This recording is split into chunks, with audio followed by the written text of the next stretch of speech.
¿Listo? Bien. La cámara, muy bien. Las luces, perfecto, bien.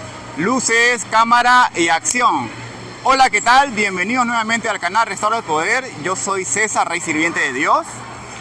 Quiero aclarar que todo el contenido que se va a mostrar en este programa es una adaptación del contenido, del material que ha recopilado Marcus, el Rey Servidor. Lo pueden encontrar también en su canal en español, en YouTube, como Joe Nobody.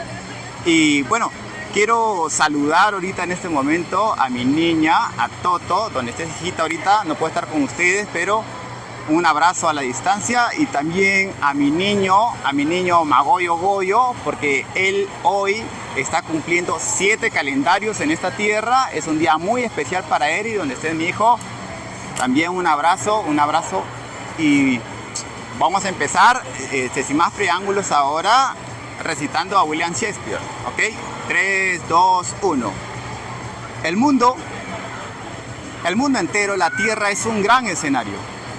Y todos los hombres y mujeres simplemente somos meros actores, con sus entradas y salidas. Y un hombre en su tiempo puede representar muchos personajes. Y sus actos son 7 edades. William Shakespeare. Bien, como verán, si el mundo es un escenario, es como si estuviésemos nosotros ahorita en una película, en una obra teatral, ¿no? La obra teatral se llama la vida. En esta obra teatral estamos diferentes seres relacionándonos, pero cada uno siempre está asumiendo un papel o un rol, o está personificando algo en especial. De hecho y en verdad, cada quien, por ejemplo, si tú quieres ser, por ejemplo, un zapatero o un carpintero, te tienes que preparar o tienes que instruirte para poder desarrollar ese papel. Es como en los actores de Hollywood, antes de hacer una película, si en el papel ellos tienen que ser, por ejemplo, un personaje de alguien que es gordo, entonces parte de su preparación es empezar a comer mucha comida para tratar de entrar en el personaje de una persona que tiene sobrepeso, ¿no? Entonces, la gente hoy en día desarrolla un personaje más allá de lo que realmente son. Porque justamente durante la etapa formativa, esta es una de las preguntas que más redundan o que más hacen a los niños, ¿no? Por ejemplo, le quieren decir, siempre le dicen, ¿qué quieres ser de grande? ¿Qué quieres ser de grande? Entonces los niños responden, yo quiero ser abogado, quiero ser médico, quiero ser bombero, quiero ser policía. Diferentes cosas que quieren ser, pero francamente no puede ser otra cosa que ya eres, porque inherentemente cuando tú vienes a este mundo, tú eres un hijo de Dios, o eres una criatura humana, ¿sí? Que eres parte de una creación. O sea, cuando tú dices que quieres ser otra cosa que lo que ya eres, de cierta forma tú tendrías que transformarte, ¿no? O pasar por una conversión. Pero ¿qué sucede? Cuando tú haces una conversión o una transformación, pasas de un estado a otro. ¿Qué quiere decir esto? Si tú, por ejemplo, eres un ser humano, hijo de Dios, rey, reina, príncipe o princesa, y de pronto tú dices que eres un arquitecto, por ejemplo, te estás transformando en otra cosa que lo que ya eres. Entonces quiere decir que automáticamente tú estás renunciando a tus derechos inalienables otorgados por el simple hecho de existir en esta tierra, y estás asumiendo las características o el personaje que tiene otros derechos que no tiene nada que ver con tu estado natural o tu estado inicial. ¿Y esto por qué se da? ¿Esto cómo es que sucede? ¿Cómo es que sucede? Vamos a hacer un ejemplo práctico. Voy a traer por acá. Espera.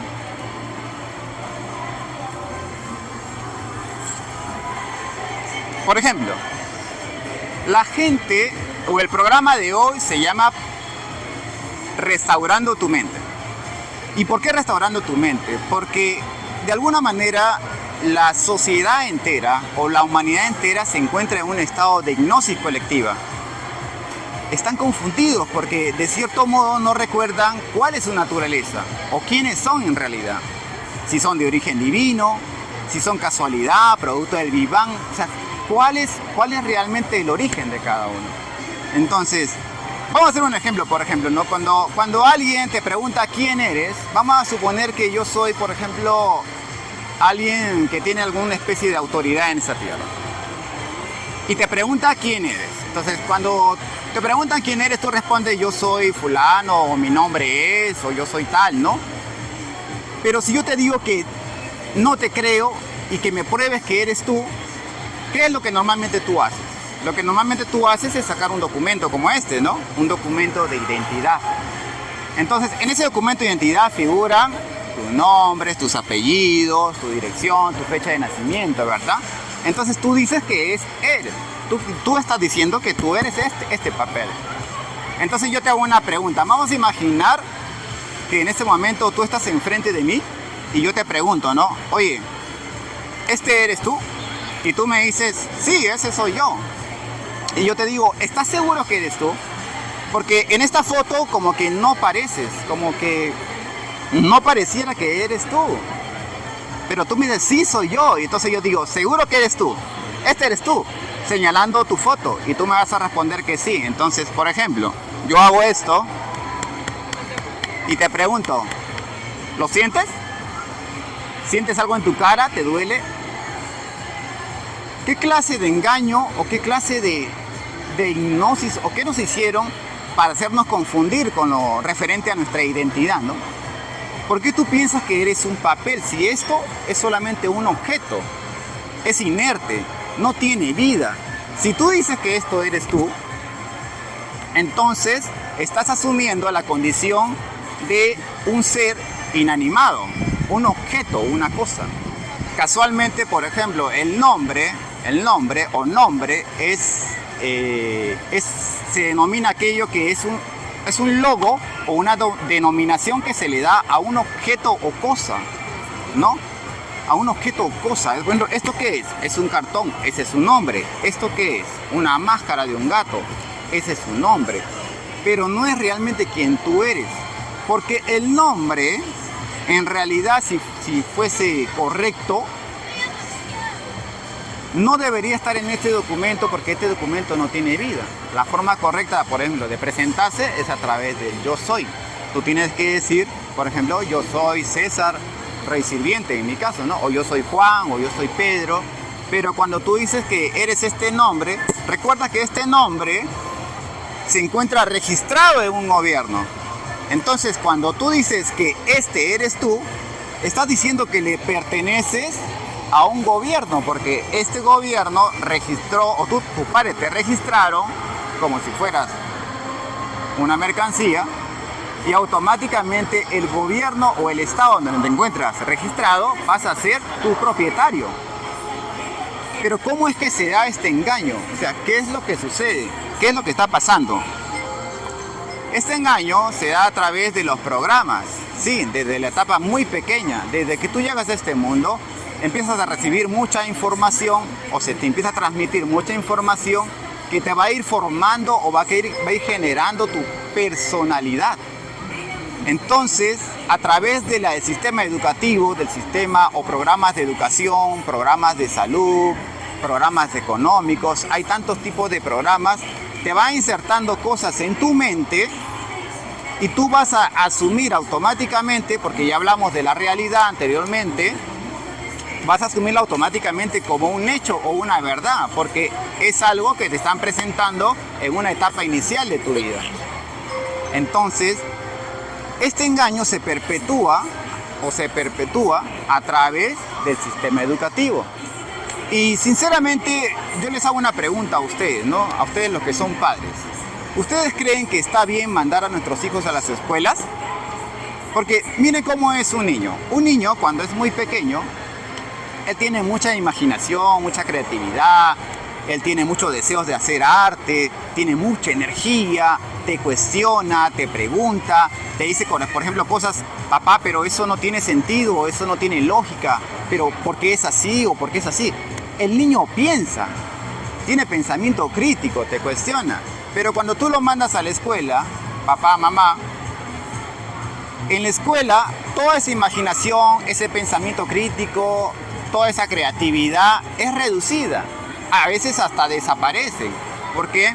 Porque el sistema escolarizado aparte de generar competitividad, de eso voy a explicar aquí un ratito, lo que hace es, por ejemplo, que un niño no puede desarrollar esas habilidades, no puede cuestionar, porque en un colegio siempre hay normas, hay reglas. Entonces, si un niño, por ejemplo, está en clase de matemática y en ese momento tiene una inspiración de hacer pintar una obra de arte, por ejemplo, es potencialmente muy bueno en el arte, en el dibujo, no lo va a hacer o no lo puede hacer porque va a estar sujeto a lo que dice en la escuela, o sea, la maestra no le va a permitir. Eso aparte de, por ejemplo, de cómo se genera la competitividad, ¿no? Por ejemplo, tú sacas 20 aquí, eres bueno, eres inteligente, te dicen. Pero yo no sé qué tiene que ver la inteligencia con el intelecto, porque bueno, el que saca el 20 es el que responde de memoria. No, realmente no tiene nada que ver con la inteligencia, pero bueno. Y el que saca 10, en pronto es un bruto, o es un bueno para nada, o es alguien que no va a tener futuro. Entonces, papá, mamá, que me están escuchando, ¿ustedes creen que eso está bien? ¿Que es lo que ustedes realmente creen que es lo mejor para sus hijos? Y la pregunta más acertada aún es, si ustedes creen que su hijo realmente quiere eso, ustedes están decidiendo por ellos no pueden decidir, están muy pequeños, pero ustedes le han preguntado si realmente quieren eso. Entonces, ¿qué podemos hacer para solucionar ese tipo de problemas, no? En realidad, podemos, por ejemplo, empezar a educar a nuestros hijos en casa, ¿no? Porque esa es una costumbre o algo que se ha olvidado, ¿no? Antiguamente, este sistema escolarizado no tiene ni 200 años. Esto inició en el tiempo de la Revolución Industrial, porque justamente necesitaban que los niños, cuando crezcan y cuando sean adultos, estaban siendo formados para ser empleados o para ser obreros, ¿no? No necesitaban gente que razone, que piense, ni con talentos especiales, ni con creatividad, ni con arte, ¿no? Entonces, sinceramente, esto es muy complicado porque, aparte de eso, lo que sucede es que, por ejemplo, ¿no? En el artículo 13 de la Constitución dice que todo niño tiene derecho a la educación, pero no especifica si privado o particular. Entonces, tampoco dice que lo puedas hacer en casa, que esté mal, solamente dice tiene derecho a la educación. Entonces, ¿pero qué pasa? Tú no sabes eso. Porque cuando tú fuiste a registrar a tus hijos, el Estado pasa a ser el apoderado, el propietario de ellos.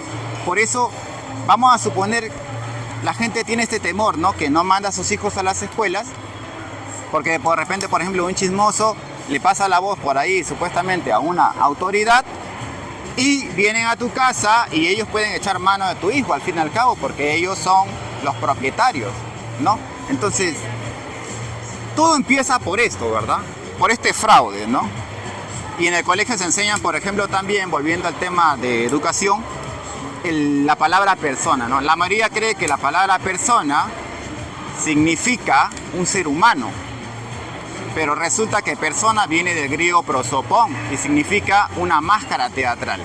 Entonces, cada vez que tú utilizas un documento como este, estás utilizando una máscara. Simbólicamente te estás colocando una máscara. Cuando tú te colocas una máscara, es como si tú tuvieras, en un lado tienes a Dios como gobernante y del otro lado tienes a el Estado peruano. Pero cuando tú dices que eres te colocas una máscara y automáticamente tú le das la espalda a Dios. Y como tú estás dándole la espalda a Dios y estás utilizando una máscara, Él no te reconoce. Por eso es que en la ciudad también hay muchas cosas que uno dice por qué Dios permite eso o por qué Dios permite lo otro. Y no es tanto por eso, amigos, que me están viendo. La razón de la que sucedan tantas cosas aquí o haya tanto mal es debido justamente al sistema de gobierno que ha hecho el hombre, ¿no? Porque eres tú el que sostiene esto y lo perpetúa cada vez que registras a tus hijos, cada vez que lo mandas a la misma escuela, cada vez que ahí son engañados, que le enseñan que una palabra significa una cosa, otra cosa, ¿no? Entonces, cuando la gente, por ejemplo, esta palabra persona genera ese tipo de confusión, pues realmente tú no encuentras una forma de salir del sistema, porque no te das cuenta que cuando tú te identificas como esto, estás entrando en la jurisdicción del gobierno y esto hace que tú mismo, porque la palabra jurisdicción viene del latín juris y dictere, que significa decir la ley. Entonces cuando tú dices, esta es la ley, pues entonces tú voluntariamente, a través de tu testimonio, de tu boca, de tu palabra, estás diciendo que le pertenece al Estado peruano. Es por eso que tú te conviertes automáticamente en un sujeto de derecho y no puedes escapar de esta autoridad. Entonces, pero recuerden que todo eso es mental. Bien, entonces vamos a llegar hasta esta parte. Si algunos tienen algunas preguntas más adelante, pueden dejarlo en su cajita de comentarios. También quiero recordarles que por favor puedan suscribirse, darle like, compartir y activar la campanita de notificaciones, ¿verdad? Y quiero finalizar con una frase que para mí va a ser muy importante. Está en latín, ¿no? ¿Sí? La frase en latín no la voy a decir ahora, va a ser para el siguiente programa, pero significa que mi camino o mi forma para llegar a tu mente es a través del corazón. Y eso es justamente mi propósito. O sea, trato de hacerte ver de que las cosas que estoy compartiendo son para tu bien. El tuyo y el de tus críos. ¿Sí? Me despido con esto. César Rey Sirviente.